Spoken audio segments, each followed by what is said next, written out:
আসসালামু আলাইকুম রহমতুল্লাহি অবরকাতুহু। সম্মানিত দর্শক, আমাদের দেশের জুলাই এবং আগস্টের বিপ্লবের যারা নায়ক, তাদের পরিণতি নিয়ে আমরা অনেকেই চিন্তিত।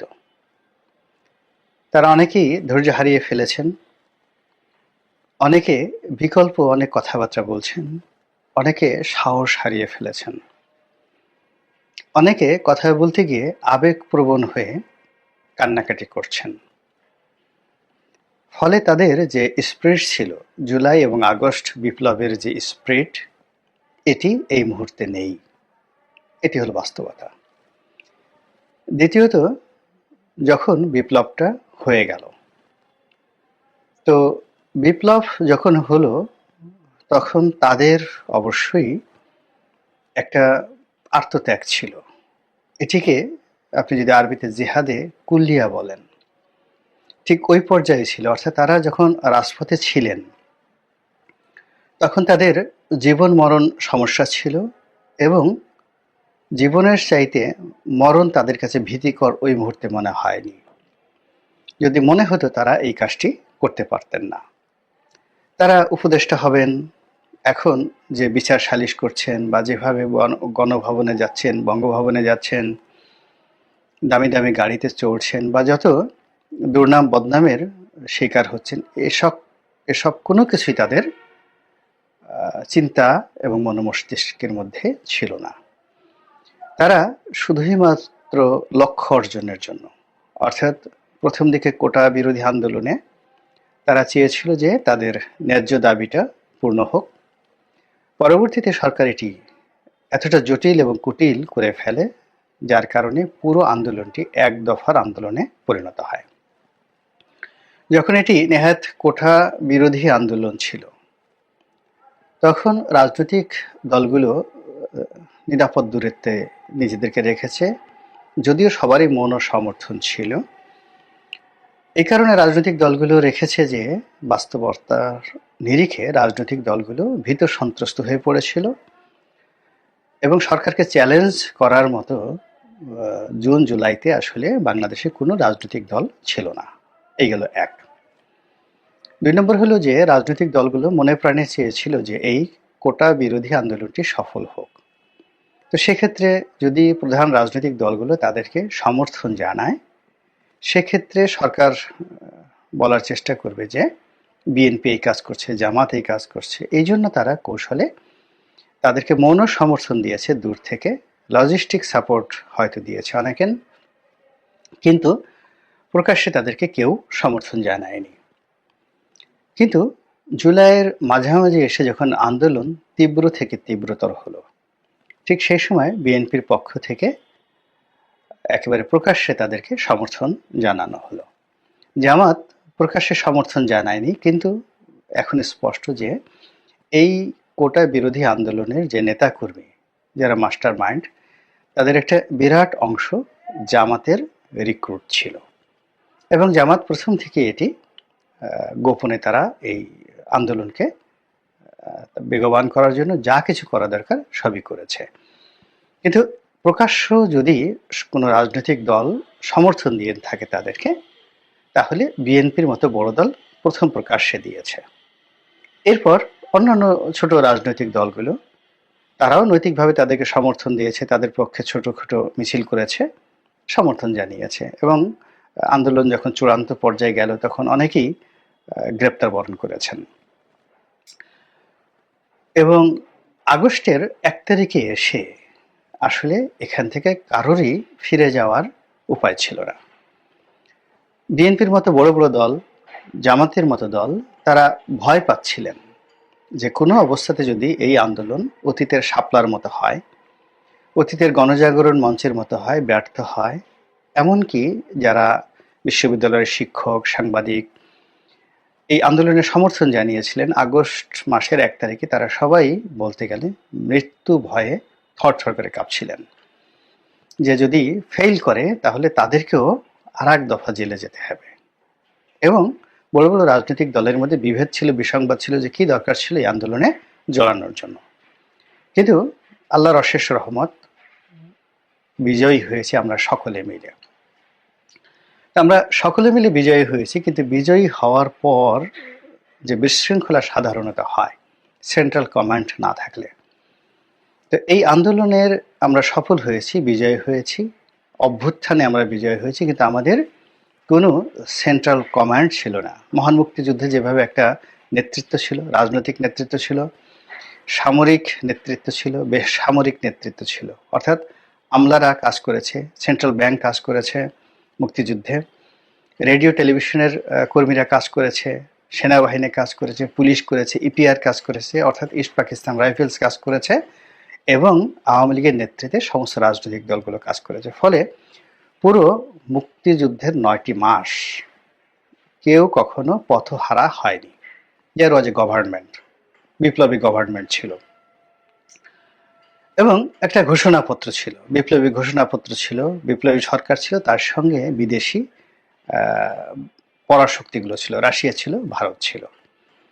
কিন্তু এবারের ঠিক যে যুদ্ধটি এবং এবারে যে বিপ্লবটি বা গণ অভ্যুত্থানটি, এটির ব্যাপকতা বিশাল, এবং এইটা আমাদের অভ্যন্তরীণভাবে আমাদের বাংলাদেশে দ্বিতীয়বার কখনো ঘটবে কিনা জানি না, কিন্তু এই ঘটনাগুলো ঘটে গেছে, যার সঙ্গে বাংলাদেশের 18 কোটি মানুষের যে বিপুল অংশ এখানে আওয়ামী লীগকে তাড়ানোর জন্য সমর্থন দিয়েছে। আমার কাছে মনে হচ্ছে যে সেই 71-এর মুক্তিযুদ্ধের সময় এতটা সেই তুলনা করাটা ঠিক হবে কিনা, জনসমর্থন এককভাবে মুক্তিযোদ্ধাদের পক্ষে ছিল কিনা আমি বলতে পারবো না। ওই সময়ের যারা বিশেষজ্ঞ তারা বলতে পারবেন। আবেগ ছিল, যুদ্ধ ছিল, গেরিলা যুদ্ধ ছিল, কিন্তু রাজাকার আলবদর পাকিস্তান প্রেমী একটা বিরাট অংশ কিন্তু ছিল।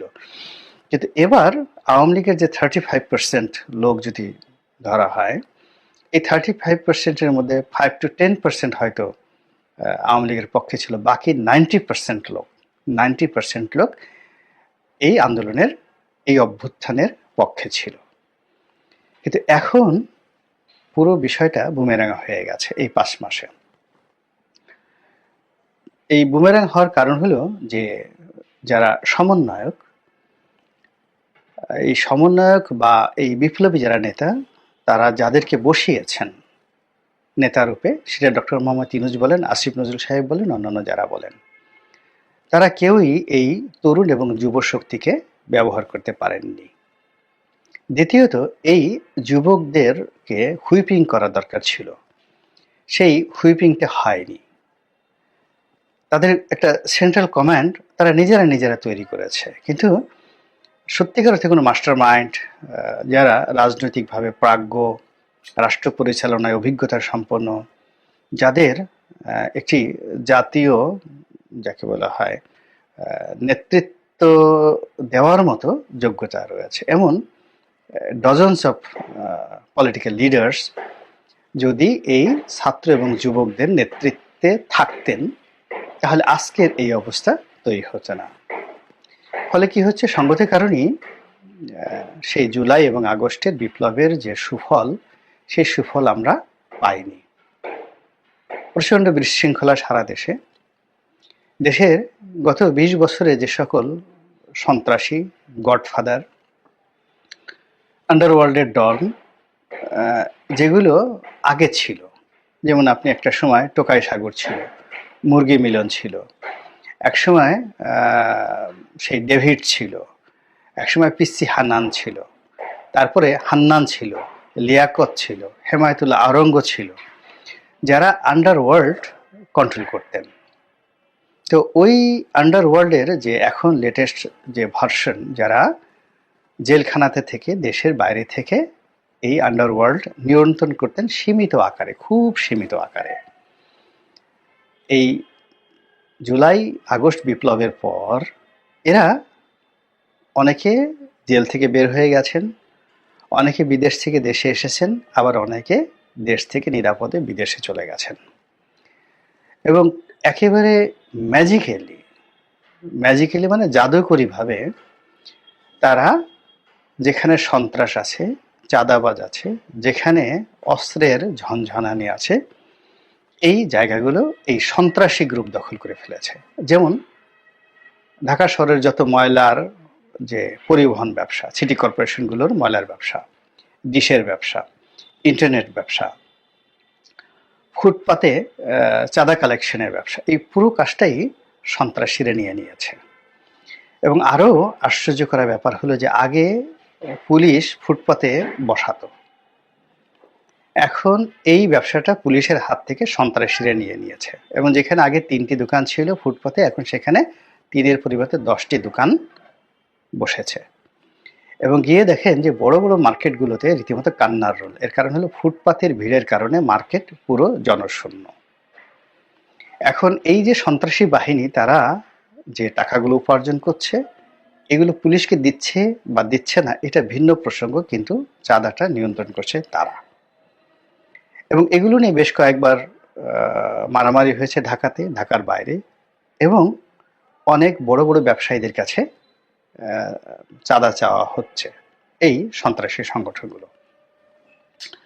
এখন এর দায় বিএনপির উপর আসছে, জামাতের উপর আসছে, আর সবচেয়ে বেশি আসছে সমন্বয়কের উপর আর যারা সরকার পরিচালনা করছে।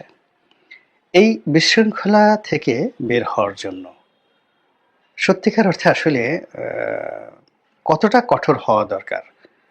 মানে এখানে আসলে ক্রস ফায়ার বা অন্য যে কোনো জিনিস আমরা অতীতে যেগুলোকে ঘৃণা করেছি সেগুলোর চাইতেও গুরুতর স্ট্রং একটা অবস্থা নিয়ে সরকারকে মাঠে না নামলে পুরো জনমত যারাই এখন ক্ষমতায় আসতে চাচ্ছেন এবং ক্ষমতায় আছেন সকলের বিরুদ্ধে চলে যাবে। এটা হলো বাস্তবতা। তো এই জন্য এই 2-3 মাস আগে আমরা যাদেরকে শ্রদ্ধা ভরে স্মরণ করতাম, তারা এখন অনেকের কাছে তাচ্ছিল্যের বস্তু এবং তাদেরকে নিয়ে অনেক সমালোচনা হয়। তো সেই অর্থে বিপ্লবের যে পরিচিত প্রায় 30-40টি মুখ, তার মধ্যে আরও যদি এই 30-40 জনের মধ্যে যদি আপনি আরও একটু উপরে উঠান, ধরুন আরও 20-25টি মুখ, এই 20-25টি মুখ এখন বলতে গেলে আমাদের কাছে তুচ্ছ তাচ্ছিল্যের বিষয় হয়ে পড়েছে। এবং তাদেরকে যারা ভালোবাসেন তারা অনেকেই তাদের ভবিষ্যৎ নিয়ে চিন্তিত হয়ে পড়েছেন। এখন তাদের ভবিষ্যৎ কি? তারা কি ছাত্র সংগঠন থেকে মূল রাজনৈতিক সংগঠন করার যে কথা আমরা শুনছি, তারা সেখানে সফল হবেন? তারা কি ভবিষ্যতে সরকার গঠন করতে পারবেন, বিপ্লবী সরকার? অথবা যদি নির্বাচন হয় তাহলে বিএনপি কি তাদেরকে মেনে নিবে, পুনর্বাসিত করবে? অথবা যে কথাগুলো শোনা যাচ্ছে তাদের সম্পর্কে, আল্লাহ মাফ করুক, তো তারা কোথায় যাবেন, কি করবেন, এই বিষয়গুলো নিয়ে আলোচনা হচ্ছে। এখন এই যে যারা বিপ্লব করেছেন, ইতিমধ্যে তাদের অনেকের কথাবার্তা আমরা শুনেছি, তাদের মধ্যে যথেষ্ট প্রজ্ঞা আছে, মেধা আছে, যোগ্যতা আছে, এবং এই অল্প সময়ের মধ্যে তারা অনেক কিছু তারা শিখে ফেলেছেন।